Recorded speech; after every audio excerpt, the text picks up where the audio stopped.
Hello! അപ്പൊ ഈ മാസം ഞാൻ ഷോപ്പ് ചെയ്തതിൽ വെച്ചിട്ട് എൻ്റെ ഫേവറേറ്റ് ഓർഗനൈസേഴ്സ് ആണ് ഇന്ന് ഞാൻ കാണിച്ചു തരാൻ പോണത്. ഫസ്റ്റ് വൺ വന്നിട്ട് ഈ ഒരു ഇയറിംഗ് സ്റ്റാൻഡ് ആണ്.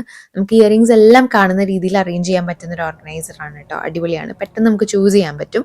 സെക്കൻഡ് വൺ വന്നിട്ട് ഈ ഒരു മിനി ജ്വല്ലറി ഓർഗനൈസർ ആണ്. ഭയങ്കര ട്രാവൽ ഫ്രണ്ട്ലി ആണ്. കുഞ്ഞിതാണ് കേട്ടോ സംഗതി. നമുക്ക് സണ്ണിനോട് എക്സ്പോസ് ചെയ്യാൻ പറ്റാത്ത ആക്സസറീസും ജ്വല്ലറീസും ഒക്കെ അതിൽ വെക്കാൻ പറ്റും. തേർഡ് വണ്ണ് വന്നിട്ട് ഈ ഒരു സ്കിൻ കെയർ, ബോഡി കെയർ സാധനങ്ങളൊക്കെ വെക്കാൻ പറ്റുന്ന ഒരു ഓർഗനൈസർ ആണ്. ഇതിന് ഡിറ്റാച്ചബിൾ പ്ലേറ്റ്സ് ഉണ്ട്. അപ്പം നമുക്ക് എങ്ങനെ വേണമെങ്കിലും ഹൈറ്റിനനുസരിച്ച് അറേഞ്ച് ചെയ്യാൻ പറ്റും കേട്ടോ. മെറ്റീരിയൽ വന്നിട്ട് ആക്രിലിക് ആണ്. ട്രാൻസ്പെറന്റ് കളറാണ് ഞാൻ ഓപ്റ്റ് ചെയ്തിട്ടുള്ളത്. വേറെയും കളർ ഓപ്ഷൻസ് അവൈലബിൾ ആണ്. നെക്സ്റ്റ് വൺ വന്നിട്ട് ഈ ഒരു ബാംഗിൾ ഓർഗനൈസർ ആണ്. മീഷോ എന്നാണ് പർച്ചേസ് ചെയ്തിട്ടുള്ളത്. നമ്മുടെ ബാംഗിൾസ് ഇങ്ങനെ വാരി വലിച്ചിടാതെ ഡസ്റ്റ് പ്രൂഫ് ആയിട്ട് ലിഡൊക്കെ വന്ന് കീപ്പ് ചെയ്യാൻ അടിപൊളിയാണ് കേട്ടോ. നെക്സ്റ്റ് വൺ വന്നിട്ട് ഈ ഒരു അണ്ടർ ഗാർമെന്റ്സ് ഓർഗനൈസർ ആണ്. ക്ലോത്ത് ആണ് മെറ്റീരിയൽ വന്നിട്ട്. അതുകൊണ്ട് തന്നെ ഒരുപാട് സ്പേസ് ഒന്നും ഒക്യുപ്പൈ ചെയ്യില്ല. ഫ്ലെക്സിബിൾ ആണ്. അപ്പോൾ ഇതിലേതാണ് നിങ്ങൾക്ക് ഇഷ്ടമായെന്ന് എന്തായാലും കമന്റ് ചെയ്യുക. ഏതെങ്കിലും ലിങ്ക്സ് വേണമെങ്കിൽ എൻ്റെ ഇൻസ്റ്റയിലോട്ട് DM ചെയ്താൽ മതി കേട്ടോ. അപ്പോൾ ഇത്രയേ ഉള്ളൂ. ബൈ.